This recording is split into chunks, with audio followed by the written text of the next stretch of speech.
आणि पवार साहेबांना झोप लागना.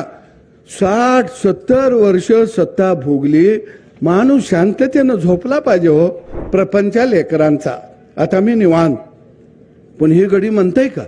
अधिकाऱ्यांना तंबी द्यायचे सवय लागली. आणि पहिल्यांदा देवाभाऊ नावाचा बाप या महाराष्ट्राच्या मातीमध्ये जन्माला आला. रामभाऊ, एखादा डाव जर पवार साहेबांना टाकला तर काय म्हणतात, पैलवानानं लंगोटा घातला. तुम्हाला ह्यांना बॅलेट पेपर का पाहिजे माहिती आहे का?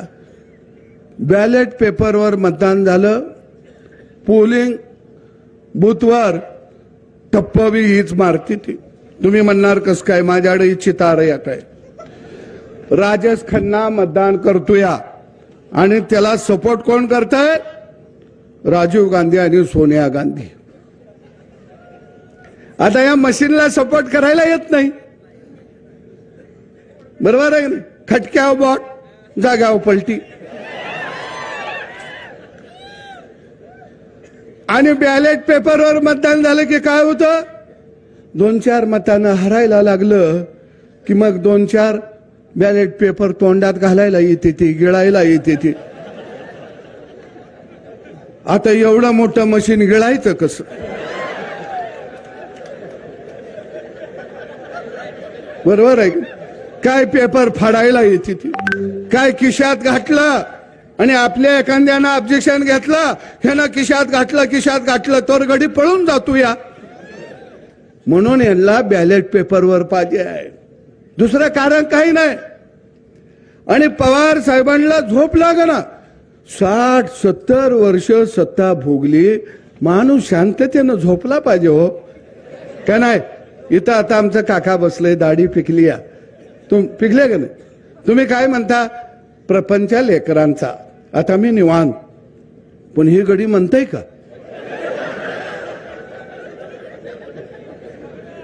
हे लेकरा बाळाचा प्रपंच म्हणायलाच तयार नाही. ह्यांना सवय लागली या. सत्ता, माग पुढं पोलीस गाड्या, ह्यांना सवय लागली या.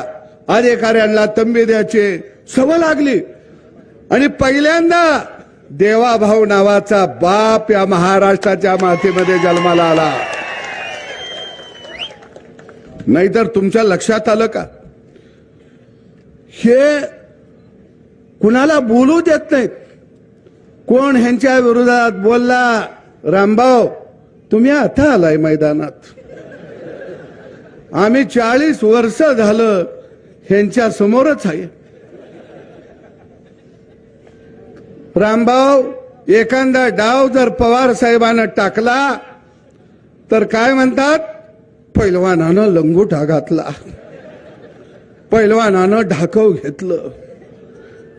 पवार साहेबांनी आता नवा डाव काढला, लंगोटा आमच्या बानं घातला. यांच्या हातात बी कवा लंगोटा नव्हता, पण दरबारातले हुजरे साहेबांनी नवा डाव काढला. अरे गेली 40 वर्ष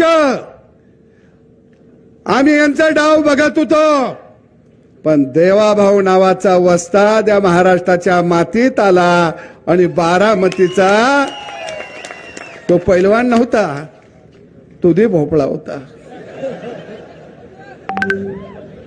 कुठला पैलवान आलाय? अरे नवं तंत्रज्ञान तुम्ही आणलं. ईव्हीएम मशीन कुणी आणलं? काँग्रेसनं आणलं 2004 ला. त्यावर तुम्ही निवडणुका लढवल्या. केंद्रामध्ये 10 वर्ष सत्ता तुम्ही भोगली, राज्यात 10 वर्ष सत्ता तुम्ही भोगली. आणि आता म्हणायला लागले ईव्हीएम मशीन गडबड करतया.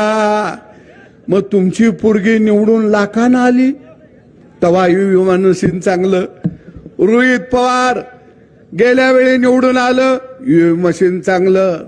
गेल्या वेळी 2019 ला तुम्ही सगळे निवडून आला.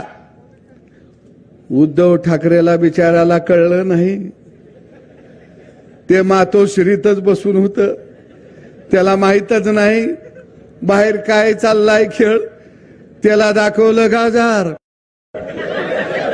मुख्यमंत्री पदाचं ते बी गेलं. आपल्या गावाकडे नाही का शेळीच्या पुढं मुगार धरल्यावर शेळी पळत सुटती, ते पळालं. पवार साहेब हुशार, त्याला माहित होतं ह्यो आजारी आहे आणि त्यात आला करुणा. पवारानं त्याला सांगितलं तू बाहेर पडशील तर तुझं सगळंच जाईल, पैसा अडका, तू बघत गप ते जपून बस, तुला लागल तेवढं पोच करतो. त्याला केलं चिल्लर पोच आणि पोत्यात नोटा हाणल्याही नाही. ते फसलं, ते बिचारा बाहेरच निघालं नाही. मग उद्धव ठाकरे कशावर निवडून आलं तर त्याचं गडी ईएम वर ते चाललं. काँग्रेसचं ईएमचं गडी चाललं, सरकार बनवलं ते चाललं. लोकसभेला तुम्ही निवडून आला ते चाललं.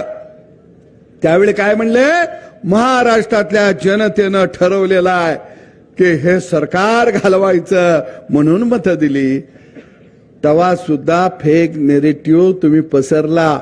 परवा 2 दिवसापूर्वी आकडेवारी आली, आम्हाने 56 लाख मतं पडतात. माझ्याकडे ती आकडेवारी आहे. मला वाटतंय काय गणित बी भारी आहे. ते म्हणले 2024च्या लोकसभेमध्ये आणि आत्ताच्या विधानसभेमध्ये आम्हाने मतं पडली 58 लाख. मग आमचं 10च गडी कसं निवडून आलं? दादाला पडले 56 लाख, 41च कसं निवडून आलं? अरे लोकसभेला भाजपला 1.5 कोटी होती, 9 निवडून आली. तुम्हाने 58 लाख मतं पडली, 8 गडी तुमचं निवडून आलं. मग 1.5 कोटी वाल्याचं 9 येते ते आणि 58 लाख वाल्याचं पवार साहेबाचं 8 गडी निवडून येते ती. तुमचं गडी वाढलं कसं? काँग्रेसला 96 लाख मतं पडली लोकसभेला, गडी निवडून आलं 13 आणि 1.5 कोटी पडलं, त्याचं गडी किती निवडून आलं? 9. भावांनो, यांना लक्षात आलं बॅलेट पेपरवरती घोटाळा करता येतो. पूर्वी आपण घोटाळा केला. भंडारा लोकसभा मतदारसंघामध्ये भारतरत्न डॉक्टर बाबासाहेब आंबेडकर उभा राहिले, 18,000 मतानं पराभव झाला. पण त्या ठिकाणी कागदावरची बॅलेट पेपरवरची मतं बाद किती दाखवली? 72,000 मतं बाद दाखवली. आणि त्यावेळी जयप्रकाश नारायण म्हणले ह्यात काहीतरी गडबड दिसते, घोटाळा दिसतोय. अरे ईव्हीएम मशीन कायदा कुठे केला? लोकसभेमध्ये. सरकार कुणाचं? तुमचं. म्हणजे एकदा कायदा झाला की तो कायदा जनतेनं राज्यकर्त्यांनी पाळायचा असतो. या संसद हे कायदे मंडळ आहे. पण बघा, कायदा आपल्याला पाळायला सांगते ती आणि संविधान हातात घेऊन शपथ घेते ती. अरे संविधान म्हणजे काय? संविधानानं माणसाला व्यक्ती स्वातंत्र्य दिलं, संविधानानं माणसाला कायदा दिला. मग ते संविधान हातात घेता आणि कायदा तुम्ही पाळायचा नाही म्हणता. आणि म्हणून मी मार्करवाडीतल्या जनतेला सलाम करतो की लोकशाही जिवंत ठेवण्याचं काम जर कुणी केलं असेल तर ते मार्करवाडी या गावानं केलेलं आहे.